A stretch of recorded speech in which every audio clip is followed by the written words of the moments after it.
Hello, Julie here and welcome to my YouTube channel. Today I'm going to create a couple of cards with the emphasis on using some chipboard. This month over at Mystical Scrapbooks the product of the month is chipboard, so I thought I'd just create a couple of cards using chipboard, which is something I forget to use on cards most of the time. The papers I'm going to use are from this Peaceful Peonies paper pack by Couture Creations. I've cut my own card bases from pink cardstock. I've cut them 10.5 by 5 1/4. I'm going to score them at 5 1/4 on the 10.5 inch length and fold them along that score line, making two 5 1/4 inch square cards.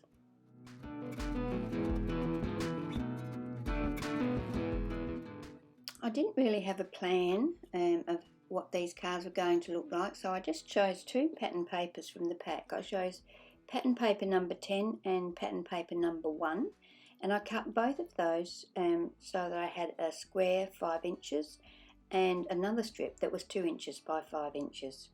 So I did that for both pattern papers.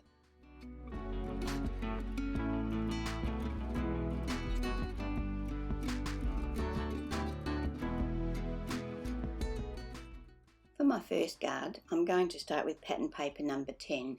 So I've distressed the edges with my distressing tool and then inked around the edge of each of them with my black embossing ink cube. I trimmed my little 2 inch strip down to 1 inch wide. So I ended up making 4 strips 1 inch wide and distressing the edges of those as well. I used liquid glue to attach my 5 inch square piece of pattern paper to the front of my card base, and then I'm using foam squares to attach my 4 1 inch strips. I'm positioning them so that they're equal space apart. The chipboard I'm using on this piece comes from the Around the World in 8 Weeks challenge that Mystical Scrapbooks ran last year, and there was an embellishment pack that was available for that, and this piece of chipboard was in that pack. So I have given it a coat of white undercoat, and now I'm just swiping over the top of it with my gold ink pad. It's a pigment ink pad, so it will take a bit of time to dry. I'm going for the shabby chic look on these cards, so I'm going to use a piece of this lace and I'm going to attach that to the front of my card using my hot glue gun. I have fussy cut a lot of flowers from pattern paper number 6 and I'm going to use these on both of my cards today. I've inked around the edge of them and just to add to that shabby feel. Now I'm going to attach them to the front of my card, overlapping that edge of that lace that I've just attached. I'm going to use my hot glue gun to do this once again because it is going over the top of that lace. I have an offcut of pattern paper that is 4 1/4 inches by about 1 inch. It's actually a piece of the pattern paper including the branding strip, or the other side of the branding strip. I have distressed the edge of that and inked around the edge of that as well so that it blends in with the rest of my card, and now I'm going to attach a little fussy cut section to the bottom of that and then attach the strip to the card front. This is where my greeting will go. I'll also use my hot glue gun to attach my hot air balloon chipboard piece. Because there's a lot of texture and the chipboard has actually got a little bit of weight to it, the hot glue gun does a great job of making sure that it's going to stay in place. I use my hot glue gun a lot when I'm using a lot of texture. I used an LDRS stamp called Happy Birthday Stack and the coordinating die to cut my greeting.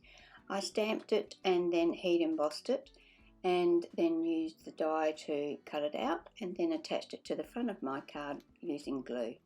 The finishing touch for this card was to use some of the distressed stickles. I've used spun sugar and I've just put 2 little dots in 5 places on the front of this card.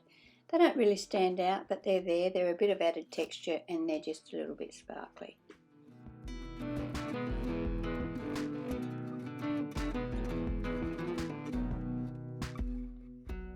And so for card number 2, I've already cut my pattern paper number 1 so that it's 5 inches square, and the other strip that's 5 inches by 2 inches.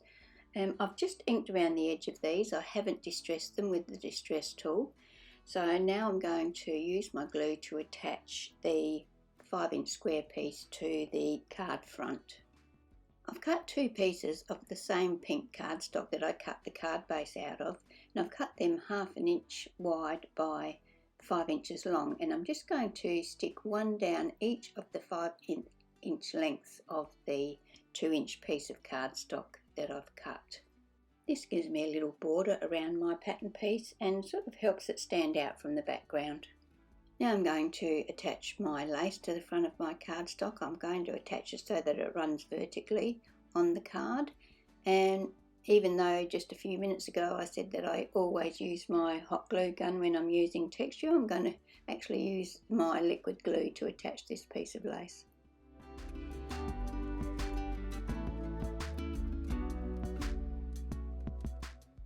I'm going to place a piece of kids fun foam behind my little panel before I attach it to my card, and I'm going to attach it so that the edge of the panel overlaps the lace slightly.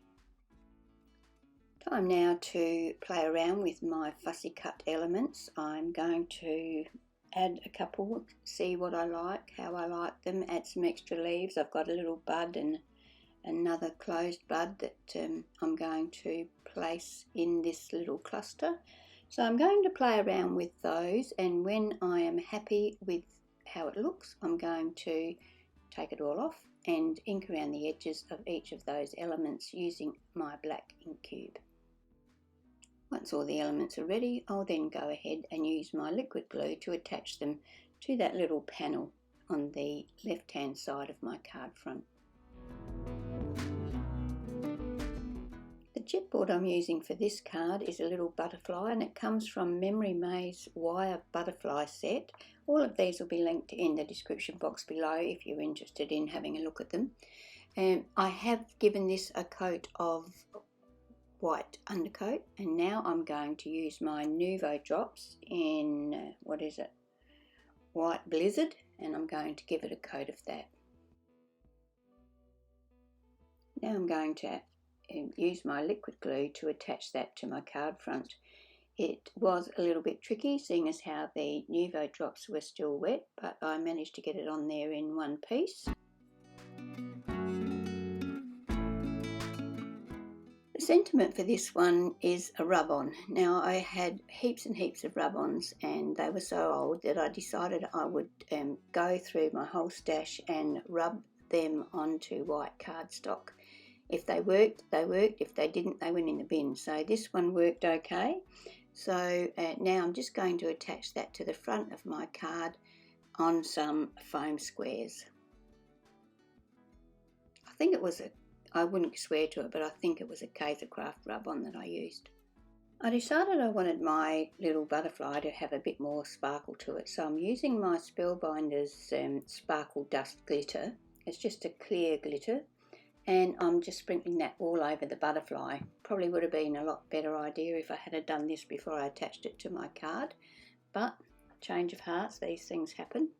So I've sprinkled it on, and now I'm just tapping it off, and I'll use a fine brush in a minute to go over the areas where the glitter is just sitting there. It's not actually stuck, but it's just sitting in amongst a few other things on the card.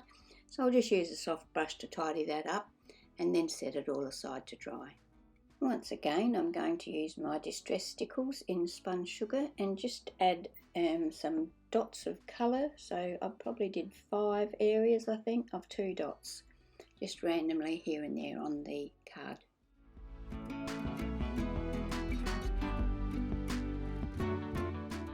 So there we have my 2 cards for today, both cards using chipboard, both cards the Shabby Chic style. I hope you've enjoyed watching the video. There will be links in the description box below to my blog post and the products that I've used on these cards. I have created these cards using Chipboard for the Chipboard promotion over at Mystical Scrapbooks this month, so pop over and check that out. Thank you for being here, and I hope you can join me for my next video.